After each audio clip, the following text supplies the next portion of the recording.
Hello hi friends. ವರಮಹಾಲಕ್ಷ್ಮಿಗೆ ಇಟ್ಟಿರೋಂಥ ಕಳಶದ ಕಾಯಲ್ಲಿ ಕೊಬ್ಬರಿ ಮಿಠಾಯಿ ಸಿಂಪಲಾಗಿ ಮಾಡೋದನ್ನು ತೋರಿಸ್ಕೊಡ್ತಾ ಇದ್ದೀನಿ. 1 ಕಪ್ ಕಾಯಿ ತುರಿಗೆ 1 ಕಪ್ ಸಕ್ಕರೆ ಹಾಕಬೇಕು. 1 ಕಪ್ ಸಕ್ಕರೆಗೆ 1/4 ಕಪ್ ನೀರು ಹಾಕ್ಕೊಂಡು ಪಾಕ ತೆಕ್ಕೋಬೇಕು. ಸ್ಟವ್ ಆನ್ ಮಾಡಿಕೊಂಡು 1/4 ಕಪ್ ನೀರು ಹಾಕಿ 1 ಕಪ್ ಸಕ್ಕರೆ ಹಾಕಿ ಚೆನ್ನಾಗಿ ಪಾಕ ತೆಕ್ಕೋಬೇಕು. ಪಾಕ ಒಂದೆಳೆ ಪಾಕ ತೆಕ್ಕೋಬೇಕು. ನಿಮಗೆ ಗೊತ್ತಾಗುತ್ತೆ ಪಾಕ ಬರ್ತಾ ಇದ್ದಂಗೆ ಯಾವ ಸ್ಟೇಜಲ್ಲಿ ಕಾಯಿ ಹಾಕಬೇಕು ಅನ್ನೋದು ಹೇಳ್ತೀನಿ. ಈಗ ನೋಡಿ ಆಲ್ಮೋಸ್ಟ್ ಪಾಕ ಬಂತು.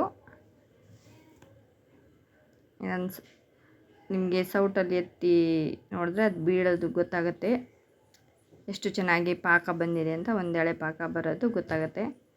ಹಾಗೆ ಒಂದು ತಟ್ಟೆಗೆ ತುಪ್ಪ ಸವರಿ ಸ್ಪ್ರೆಡ್ ಮಾಡಿ ರೆಡಿಯಾಗಿ ಇಟ್ಕೊಂಡಿರಬೇಕು. ಪಾಕ ಬಂದ ತಕ್ಷಣ ತುರಿದಿರೋಂಥ ಕಾಯಿ ಹಾಕ್ಕೊಂಡು ಚೆನ್ನಾಗಿ ತಳ ಹಿಡ್ದಿರಂಗೆ ಕೈ ಬಿಡ್ದಿರ ಚೆನ್ನಾಗಿ ತಿರುಗಿಸ್ತಾ ಇರಬೇಕು. ಕಾಯಲ್ಲಿರುವಂಥ ತೇವಾಂಶ ಎಲ್ಲ ಹೋಗೋ ತನಕನೂ ಚೆನ್ನಾಗಿ ಫ್ರೈ ಮಾಡ್ಕೋಬೇಕು. ಅದಾದಮೇಲೆ ತುಪ್ಪ ಸವರಿ ಇಟ್ಕೊಂಡಿರೋಂಥ ತಟ್ಟೆಗೆ ಹಾಕಿಬಿಟ್ಟು ಚೆನ್ನಾಗಿ ಸ್ಪ್ರೆಡ್ ಮಾಡಿಬಿಟ್ಟು ಒಂದು 1/2 ಅವರ್ ರೆಸ್ಟ್ಗೆ ಇಡಬೇಕು. ಆಮೇಲೆ ಕಟ್ ಮಾಡಿ ಈ ಕ್ಯೂಬ್ಸು ತುಂಬ ಚೆನ್ನಾಗಿ ಬಂದಿದೆ. ಲೈಕ್ ಮಾಡಿ, ಶೇರ್ ಮಾಡಿ, ಕಮೆಂಟ್ ಮಾಡಿ ಮತ್ತು ಫಾಲೋ ಮಾಡಿ. Thank you.